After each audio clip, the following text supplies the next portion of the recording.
On attribue la naissance de l'Empire romain à la personne d'Octave qui devient Auguste en -27. Désormais, pour près de 500 ans, la ville de Rome forme le centre d'un empire d'environ 4 millions de km². Il n'existe pas un nombre exact d'empereurs romains, mais pour la période de -27 à 476, il y aurait eu environ entre 70 et 90 empereurs, avec une moyenne d'environ 8 ans par règne. Par comparaison, le royaume de France avait une moyenne plus de 2 fois supérieure à celle-ci. L'Empire romain est donc une période qui a été marquée par une très grande diversité de personnalités et de figures plus ou moins majeures et célèbres. Aujourd'hui, j'aimerais parler d'une figure beaucoup moins connue qu'Auguste, mais qui a pourtant eu la lourde tâche de lui succéder.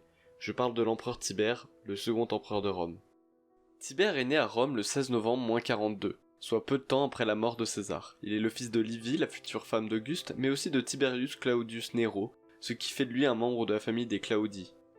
Tiberius Claudius Nero était un proche de César. Il a notamment accompagné le dictateur lors de ses multiples campagnes militaires.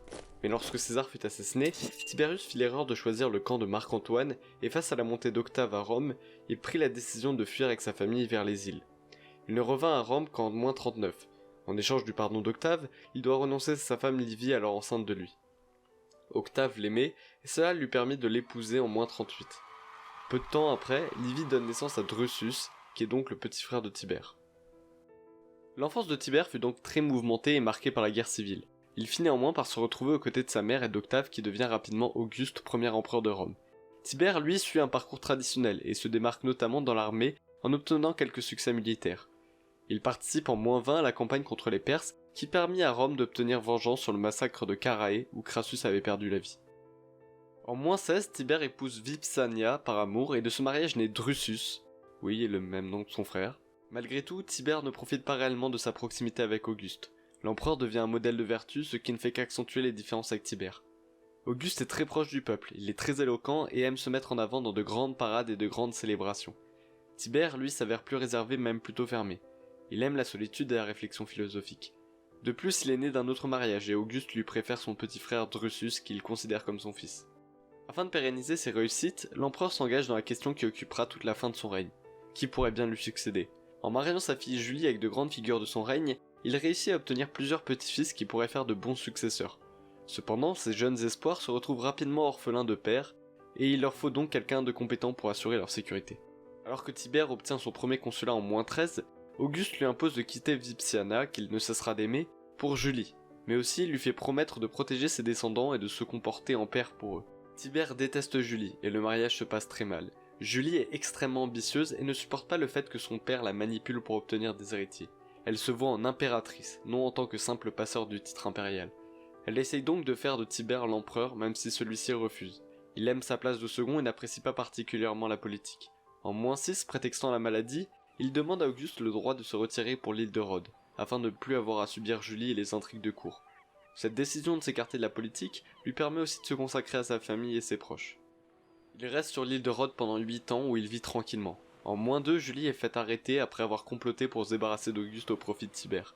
Étrangement, Tibère revient à Rome peu de temps après, en l'an 2 de notre ère.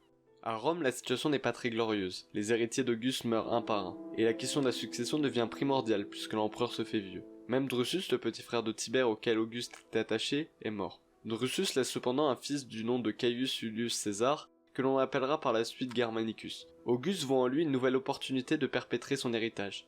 Il décide de lui faire épouser sa petite fille Agrippine l'Ancienne, espérant que de ce couple naîtra un héritier de son sang. En attendant, Auguste décide de faire de Tibère son successeur, car malgré les différends qu'ils ont connus, Tibère reste la personne la plus apte à perpétrer l'œuvre d'Auguste si l'empereur venait à mourir subitement. En 4 de notre ère, Tibère obtient donc le titre de César. Dans le but de redonner ensuite le pouvoir à son sang, Auguste force Tibère à adopter Germanicus, afin qu'une fois Tibère mort, le pouvoir retournera à la famille des Julie. Sentant ses forces peu à peu le quitter, Auguste attribue progressivement tous les pouvoirs dont il s'est doté à Tibère dans le respect des institutions de la République. Auguste meurt le 19 août de l'an 14. Tibère montre alors une sorte de répugnance à gouverner, car il considère la fonction impériale comme une charge pénible. Il finit néanmoins par accepter et devient empereur le 18 septembre à 56 ans. Ce court interrègne a cependant suffi à Tibère pour se faire des ennemis au sein du Sénat, qui ont trouvé méprisable qu'un homme puisse feindre de refuser un tel honneur. En ouvrant le testament d'Auguste, Tibère découvre que sa mère est aussi désignée impératrice sans préciser ce que cela signifie. Mais comme il n'entretient pas de bonnes relations avec elle, il s'arrange pour la chasser des cercles du pouvoir et en profite pour éloigner aussi le dernier des petits-fils d'Auguste. Pendant qu'il réorganise les hautes sphères, Il s'arrange aussi pour que Julie, qui est exilée, rejoigne rapidement son père dans le monde des morts. La personnalité de Tibère en tant qu'empereur dénote avec celle d'Auguste. Le nouvel empereur est passionné d'histoire romaine, d'art et de littérature des anciens. Il est très attaché aux valeurs de République, et pour lui, l'empereur doit être au service du Sénat et non l'inverse. Il cherche à redonner aux sénateurs la place qui est la leur selon lui. Il ne participe que rarement à leurs réunions, afin de ne pas influencer les décisions, et même quand il est présent, il ne fait preuve d'aucune expression. Il n'aime pas aussi recevoir des honneurs particuliers ou être traité au-dessus des autres. Lorsqu'il reçoit d'un gouverneur une plus grande somme que prévu de taxes, au lieu de le féliciter, il lui fait la reproche « Je veux que mes brebis soient tondues, pas écorchées. » Tibère s'entoure de philosophes et d'érudits. À la différence d'Auguste, il ne cherche pas à obtenir le soutien du peuple et refuse d'organiser des jeux somptueux afin d'économiser l'argent de la cité, qui ne doit pas selon lui servir une gloire personnelle. Cependant, il se montre très généreux quand il s'avère d'aider des citoyens romains victimes de catastrophes. Dès l'arrivée au pouvoir de Tibère, un autre personnage s'était démarqué. En 14 de notre ère, lors de la transmission du pouvoir, une révolte généralisée des troupes de Germanie avait éclaté. Le jeune Germanicus, fils de Drusus, le frère de Tibère, réussit plus ou moins malgré lui à calmer les troupes. Le général était proche des soldats de la région. Il enchaîne plusieurs victoires chez les Germains, ce qui lui a valu ce surnom de Germanicus. Son plus grand exploit est d'avoir battu Arminius et vengé les soldats tombés lors de la bataille de Teutobourg, l'un des plus grands désastres militaires de l'histoire romaine. De plus, il était extrêmement apprécié à travers l'Empire et faisait presque de l'ombre à l'empereur. Pendant alors qu'il était en voyage du genre mi-touristique mi-militaire en Orient, il eut une dispute avec le gouverneur local Pison. Peu de temps après cette dispute, Germanicus tomba gravement malade. Sur son lit de mort, il aurait dit à sa femme Agrippine l'Ancienne qu'il avait été empoisonné par Pison. Il mourut alors en 19, et sa mort provoqua un grand émoi au travers de l'Empire. Tibère, lui, en apprenant la nouvelle, se retira dans sa demeure et n'apparut plus en public pendant un moment. Beaucoup y virent la culpabilité de l'empereur qui aurait fait assassiner un rival plus populaire, et qui était proche de l'ancien empereur Auguste. Après quelque temps cependant, Tibère sortit du silence. Il ordonna que Pison soit jugé non pas pour assassinat mais pour tout un tas d'autres fautes qu'il aurait commis durant sa charge de gouverneur. Le fait que Tibère ne mentionne pas l'empoisonnement est vu par l'élite comme un moyen de cacher les faits. Cependant, il est aussi probable que Tibère se soit méfié d'accusations sans preuve. Germanicus aurait pu profiter de ces derniers instants afin de condamner un de ses ennemis. Il n'y avait alors aucun moyen de prouver un empoisonnement si celui-ci était fait correctement. Que Pison soit coupable ou non ne change rien, puisque celui-ci, voyant le jugement se terminer, aurait préféré se donner la mort. De fait, avec la mort de Germanicus, Tibère fut libéré de son engagement d'en faire son héritier. Germanicus avait pourtant eu plusieurs enfants, dont le plus jeune était le futur Caligula. Mais ce n'était pas compris dans la promesse avec Auguste. La logique aurait voulu alors que le nouvel héritier du pouvoir soit Drusus son fils. Mais celui-ci ne survécut pas longtemps non plus et mourut assassiné par sa femme en 23 sous les ordres d'une autre figure majeure du règne de Tibère, le préfet du prétoire Sigean. Les préfets du prétoire sont la tête de la garde prétorienne. C'est la garde d'élite chargée de défendre l'empereur, ce qui leur donne un pouvoir politique important. Sigean est l'une des premières grandes figures parmi les préfets du prétoire que l'on reverra régulièrement. Normalement, les préfets fonctionnent par deux, ce qui limite leurs actions. Mais Sigean sut faire en sorte d'être le seul préfet en place, ce qui lui donna un pouvoir immense proche de celui du dirigeant. Afin de concentrer son pouvoir, il fit réunir toutes les cohortes prétoriennes au sein du même camp, aux portes de Rome. Sigean, c'est le second de Tibère politiquement et personnellement. Tibère lui voue une confiance totale depuis qu'il a vu cet homme le protéger de son propre corps face à un éboulement. Évidemment, il ne savait pas encore qu'il était à l'origine de l'assassinat de son propre fils, et ne l'aurait dans tous les cas pas cru. Sigean est très habile en politique et sait manipuler Tibère. L'empereur se fait vieux et il est de plus en plus aigri, et déteste de plus en plus l'empire, les sénateurs et sa propre fonction. Sigean sait tout ça, et utilise la misanthropie de l'empereur pour le convaincre de prendre sa retraite et de se retirer peu à peu de la politique pour l'île de Capri, où il pourrait vivre paisiblement comme il l'avait déjà fait à Rhodes. Tibère ne cherche même pas à se maintenir en place et accepte volontiers de laisser le pouvoir à quelqu'un d'autre. Sigean avait désormais les mains libres, il envisageait l'empire et espérait que l'empereur lui accorderait tous les pouvoirs à sa mort, mais pour cela il devait éliminer tous ceux qui pourraient s'opposer à lui. Il commença d'abord par éliminer la famille de Germanicus. En effet, celle-ci était du sang d'Auguste et était donc particulièrement bien placée pour prendre la suite de Tibère. Il s'arrangea pour faire arrêter Agrippine et ses deux fils aînés afin de les faire mourir. Le seul de la fratrie qui fut épargné fut le futur Caligula, qui avait été invité par Tibère à vivre à ses côtés sur son île. Une fois les prétendants éliminés, il imposa un régime tyrannique sur Rome et se fit bâtir des statues en son honneur, à l'image des grands généraux de la République. Il supprimait tous ceux qui osèrent remettre en question son pouvoir. Il y avait à Rome une forte opposition contre Sigean. Ceux-ci savaient que la seule personne capable de le renverser était le vieil empereur, mais peu de personnes portaient vraiment espoir en lui. Sur l'île de Capri cependant, l'empereur ne savait rien de tout ça. Sigean s'était arrangé pour que l'empereur soit inaccessible sans son autorisation. Cependant, la belle-sœur de l'empereur réussit à lui envoyer une lettre afin de lui expliquer toutes les horreurs qui se passaient à Rome. Ce n'était probablement pas la première fois que Tibère entendait ce genre de critiques, mais il les avait toujours ignorées.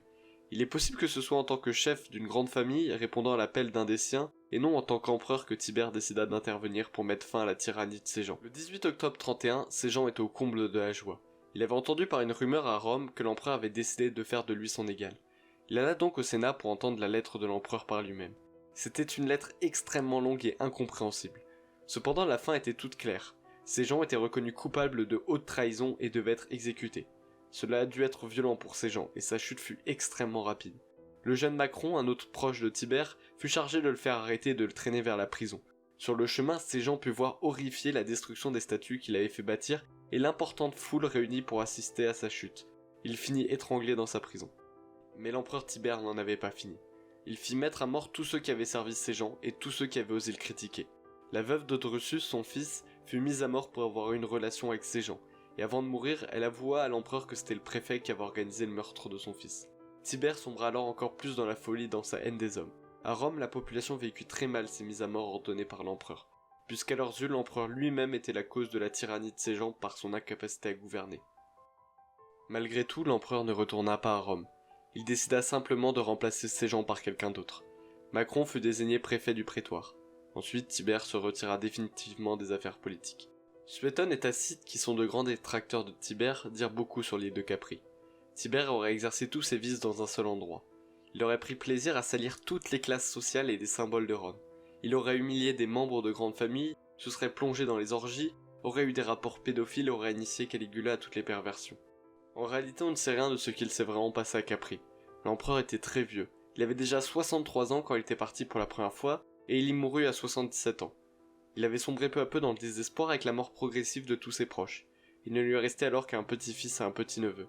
Il était détesté par tout le monde à Rome, et on l'accusait de tous les maux. Probablement que ces dernières années furent le moment où s'exerça le plus sa folie. J'ai lu qu'on a imaginé que cette volonté de pervertir Caligula aurait pu être totalement consciente. Tibère aurait cherché à en faire un monstre, afin qu'à sa mort il ait la vengeance sur l'empire qui lui aurait tout pris. C'est très romantique comme vision, mais il n'est pas impossible que cela a pu lui passer par la tête. En réalité, si Tibère favorisa Caligula sur son petit-fils, c'est notamment dû au jeune âge de ce dernier, et du fait qu'une rumeur voulait qu'il soit né de l'union illégitime entre la veuve de Drusus et de Séjan, et cette idée devait sûrement répugner Tibère. Dans tous les cas, Tibère mourut le 16 mars à l'âge de 77 ans, probablement d'une maladie qu'il aurait attrapée durant un de ses voyages. Cependant, Tacite raconte qu'alors que Tibère avait sombré dans le coma, Caligula aurait cru à sa mort, lui aurait pris son anneau et serait allé se faire proclamer empereur. Sauf que Tibère se réveilla et demanda à être servi. De peur, Caligula ordonna à Macron de l'étouffer avec un coussin. Ce n'est probablement pas une vraie histoire. Tacite raconte cela afin de jouer sur l'image monstrueuse de Caligula plus qu'autre chose. Tibère serait mort dans tous les cas de sa maladie et rien ne justifiait une telle précipitation. La mort de Tibère fut accueillie à Rome comme un grand soulagement. C'était la fin d'un règne, d'un personnage considéré comme un monstre qui avait imposé des tyrans sur Rome. La foule accueillit avec enthousiasme son nouvel empereur. Après tout, l'Empire ne pouvait pas tomber plus bas, et Caligula était le descendant d'Auguste, cela ne présageait que du bon. Si l'on devait retenir qu'une citation de Tibère, ce serait celle-ci. Alors qu'il assistait à une séance du Sénat et qu'un vote devait se faire, un sénateur demanda à l'empereur de voter en premier, afin qu'il puisse se conformer à son choix. Cette attitude de soumission mit en colère Tibère, qui détestait ce genre de comportement. Et à partir de ce jour, chaque fois qu'il quittait le Sénat, il s'écriait « Ô homme, né pour la servitude !»